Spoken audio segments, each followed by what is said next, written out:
Hi everyone, this is Parul, your faculty of reasoning. Welcome to Puzzle Pro. So in today's session we'll be discussing about a very important thing जिसके बारे में काफ़ी ज़्यादा students पूछते हैं कि किस तरीके से आपको मॉक्स अटेम्प्ट करने चाहिए, किस तरीके से क्वेश्चंस करने चाहिए, पहले क्या करना चाहिए। जो आपको 20 मिनट्स का टाइम मिलता है उसमें पहले क्या चीज़ अटेम्प्ट करनी चाहिए, बाद में क्या करनी चाहिए। तो सभी चीज़ों के लिए हम लोग आज डिस्कस करने वाले हैं। तो सबसे पहले और सबसे इम्पॉर्टेंट चीज़ आप सभी को पता है कि इन केस ऑफ रीजनिंग आपका जो रीजनिंग का सेक्शन है that is divided into 2 parts. हम लोग प्रीलिम्स की बात कर रहे हैं। एक पार्ट है आपका मिसलेनियस का पोर्शन होता है और दूसरा सेक्शन होता है आपका पजल्स एंड सीटिंग अरेंजमेंट का। अब दो तरीके के स्टूडेंट्स हैं। कुछ ऐसे स्टूडेंट्स हैं जो पजल्स को बहुत जल्दी बहुत अच्छे से बना लेते हैं, यानी कि उनका पजल्स का पोर्शन काफ़ी स्ट्रॉन्ग है, और कुछ स्टूडेंट्स ऐसे हैं जिनका पजल्स वाला जो सेक्शन है वो कम स्ट्रॉन्ग है, यानी कि ज़्यादा अच्छे से वो पजल्स नहीं बना सकते हैं। ठीक है, तो अब इन दोनों ही स्टूडेंट्स को, दोनों ही टाइप्स के स्टूडेंट्स को मैंने कंसिडर किया है और एक कॉमन चीज़ निकाली है कि किस तरीके से आप लोग अपना मॉक दे सकते हैं। और ये बहुत ही इंपॉर्टेंट है, सभी स्टूडेंट्स पर एप्लीकेबल है, इसी तरीके से ही आपको करना चाहिए। बट येस, आप फ्लेक्सिबल रह सकते हैं कि पहले क्या चीज़ करनी है नहीं करनी है, सब चीज़ें हम लोग डिस्कस करेंगे। तो जितने भी स्टूडेंट्स हैं सबसे पहले पजल को कभी नहीं उठाना चाहिए, चाहे आपका पजल का जो सेक्शन है वो बहुत स्ट्रॉन्ग है, आप बहुत अच्छे से बना लेते हैं। ठीक है, क्योंकि आपको कभी नहीं पता होता कि हाँ आपके एग्जाम में आपके सामने क्या चीज़ आनी है। ठीक है, तो अगर आप सबसे पहले पजल उठाते हो तो चांसेस हैं कि आप क्वेश्चन तो बना लेंगे, पर उसमें टाइम कितना लगेगा इसके बारे में आपको कभी नहीं पता है। ठीक है, हो सकता है वो जल्दी बन जाए, हो सकता है वो थोड़ा सा टाइम ले जाए, तो इसकी वजह से स्टूडेंट्स का जो कॉन्फिडेंस है वो कम हो सकता है। तो बजाय इसके कि आप पहले पजल का सेक्शन उठाओ, पहले आप मिसलेनियस का, ऐसा भी नहीं है कि पूरा का पूरा आपको पहले आपको मिसलेनियस करना है बाद में पजल्स को उठाने, नहीं। आपकी जो अप्रोच है वो हमेशा मिक्स्ड रहनी चाहिए। किस तरीके से? आप पहले मिसलेनियस का पोर्शन उठाएं। ठीक है, मिसलेनियस के पोर्शन में मान लो कि आपको पहले ब्लड रिलेशन का क्वेश्चन मिला, आपको बहुत ज़्यादा टाइम भी वेस्ट नहीं करना है शफलिंग करने में कि आपको सबसे पहले इनइक्वालिटी ही मिलना चाहिए, कि फिर आप पूरे के पूरे क्वेश्चंस में से सबसे पहले ये देखोगे कि इनइक्वालिटी कहाँ है, और फिर आपको बाद में पता चले कि आप सभी 35 क्वेश्चंस आप छान चुके हैं और उसमें इनइक्वालिटी आया ही नहीं।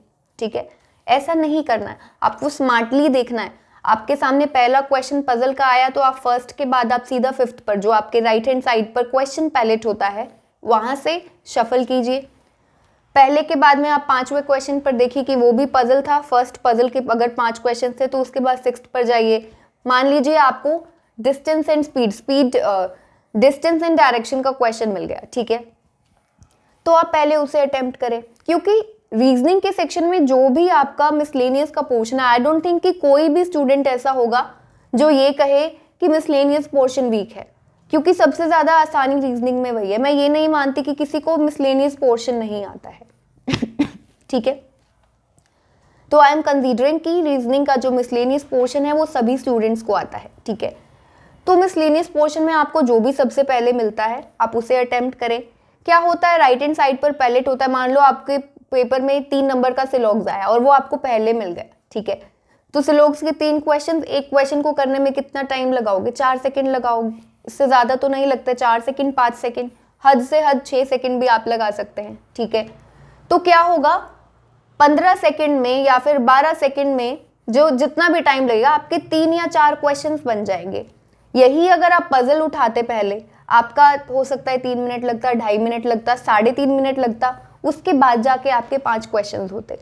तो इससे क्या होता है, अगर आप पहले रीजनिंग सेक्शन में क्या उठाते हैं, मिसलेनियस पोर्शन उठाते हैं, तो आपको क्या होता है, कॉन्फिडेंस मिलता है। तो आपने क्या किया, आपको पहले क्या करना है, 2 या 3 टाइप के मिसलेनियस पोर्शन को सॉल्व कर लो, 2 या 3 टाइप के मिसलेनियस क्वेश्चन उठा लो। आपको सिलॉग्स मिला, आपको टाइम एंड डिस्टेंस मिला, आपको ब्लड रिलेशन मिला, आपने ये 3 टाइप कर लिया। उसके बाद आपका जो मन करता है आप पजल उठा लो।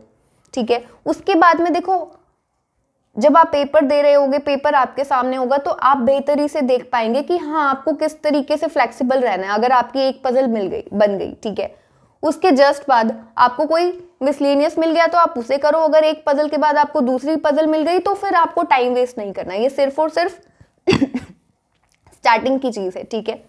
स्टार्टिंग की चीज़ में आपको ध्यान रखना है, स्टार्टिंग जब आपका 20 मिनट स्टार्ट होंगे तो आपको उस टाइम पर स्टार्टिंग में ध्यान रखना है कि आपको पहले मिसलेनियस करना है, सारा मिसलेनियस नहीं करना है, ठीक है। आप सोचो कि पहले सारा मिसलेनियस ढूंढ ढूंढ के करोगे फिर पजल करोगे, नहीं। स्टार्टिंग में ढूंढो, आपको मिसलेनियस का जो भी पार्ट सबसे पहले मिलता है उसे करो, ठीक है। आपने 2 क्वेश्चंस बनाए मिसलेनियस के, उसके बाद में अगर आपको पजल मिलता है आप पजल करो, उसके बाद आप अपने हिसाब से कर सकते हैं, पर बिल्कुल सबसे पहले आपको पजल नहीं उठाना है, ठीक है। तो अगर आप इस तरीके से करोगे, मान लो आपके पास लास्ट के 2 मिनट बचे हैं, तो अगर आप ऐसा करते हैं कि सारे के सारे आप मिसलेनियस क्वेश्चंस पहले नहीं करेंगे तो कुछ मिसलेनियस बचेंगे जो लास्ट के 2 मिनट में आप बना सकते हैं। लास्ट के 2 मिनट में हो सकता है कि पजल आपसे ना बने, प्रेशर भी होगा और शायद पजल जो हो वो थोड़ी सी डिफिकल्ट भी हो कि वो 3 मिनट से पहले ना बनती हो आपसे, ठीक है। तो इस तरीके से अगर आप मिक्स्ड अप्रोच रखेंगे तो ज़्यादा बेहतरी से कर पाएंगे। आप अगर इस चीज़ को टेस्ट भी करना चाहते हैं, जो आप घर पर बैठकर मॉक्स देते हैं, आप वहाँ पर ये चीज़ अप्लाई कीजिए, ठीक है।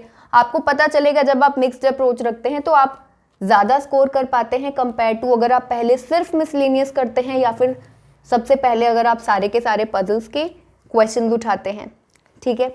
तो आई होप आज के सेशन में मैंने जो आपको समझाया है, अगर आप उस तरीके से अगर आप उस तरीके से मॉक्स देंगे तो आपको समझ में आएगा कि इस तरीके से आपके जो मार्क्स हैं वो बेहतर हो रहे हैं, ठीक है। तो चलिए तैयारी करते रहिए, घर पर रहिए, सेफ रहिए, टेक केयर एवरीवन, मिलते हैं फिर नेक्स्ट सेशन में।